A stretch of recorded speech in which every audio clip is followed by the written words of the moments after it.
Importante talagang pagsasamahan lalo na sa trabaho. Dapat malinaw sa lahat kung ano yung dahilan ng pagsasama nyo, di ba? Hindi naman kayo pinagsama-sama para mag-away, magsiraan. Magkakasama kayo dahil iisa ang goal ninyo. Kaya dapat nagkakaisa. Parang parang tingting. Di ba pag isang tingting lang madaling baliin? Pero pag ginawa mo ng walis, nako, hindi mo basta-basta kakayanin. Sino yung may kasalanan? Yung nagkulang o yung buminaw? Ang may kasalanan, yung hindi na kontento. Kasi yung salitang kulang, subjective yan eh. Maaaring sa'yo kulang, pero sa akin sapat na yun. Pero maaaring kaya nagkulang ako para sa'yo dahil marami kang hinahanap na wala naman sa akin. Kasi kung sapat ako, wala kang hahanapin. Kasi yun, di ba sinasabi, you will know that it's love when that love is unconditional. Yung wala na siyang naibibigay sa'yo, pero mahal mo pa rin siya. Hindi mo naman mamahalin ng tao dahil sa kung anong nakukuha mo eh. Di ba? Mamahalin mo yung tao kahit wala kang nakukuha. Dahil sa pinakasimpleng rason na hindi mo maintindihan na ewan mo ba, basta mahal mo lang siya. Importanteng balansehin yung buhay at trabaho. Minsan kasi nasusobrahan na tayo sa trabaho eh. Nakakalimutan na natin kung paano mabuhay. Pagtanda naman natin, di naman natin sasabihin na sana dinalasan ko yung pag-overtime para mas malaki yung kita ko, di ba? Madalas ang maiisip natin sana mas marami tayong naging oras kasama yung mga kaibigan natin, yung pamilya natin. Kaya, hinay-hinay lang. Mas importante ang buhay kaysa sa hanap buhay. Lahat ng tao dapat may ambisyon.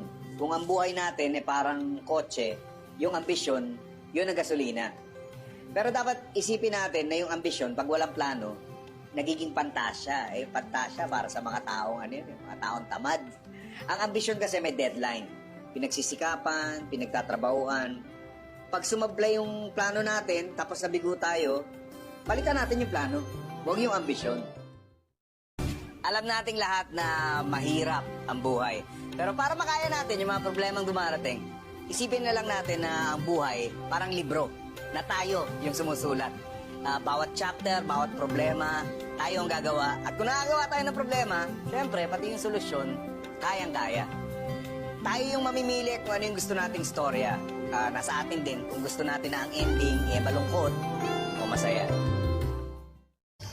Ang simple lang naman kung gusto mong pagkatiwalaan ka, dapat maging tapat ka. Masarap kasing pakisamahan yung tao na tapat sa'yo Hindi niya kasi sasayangin yung oras mo. Hindi ka na nag-aalala, hindi mo na kailangan magtanong sa iba. Pag nagsinungaling kasi yung isang tao sa'yo, kahit yung mga sinabi niya totoo, parang questionin mo Yung katapatan, kumbaga sa regalo, sobrang mahal niyan Kaya huwag mo asahan may bibigay sa'yo yan ng mga walang kwentang tao. Maraming mga bagay na hindi nabibili ng pera, kagaya ng magandang asal, tiwala, at saka pagmamahal. Kahit mayaman ka o mahirap, importante yung mga yun Ito yung mga bagay na kailangan mo sa bahay, sa eskwela, sa trabaho, kahit saan na may makakasama kang mga tao. Ito yung mga katangian na dapat isa puso mo dahil pag yan nagawa mo, walang makakakuha niyan sa'yo.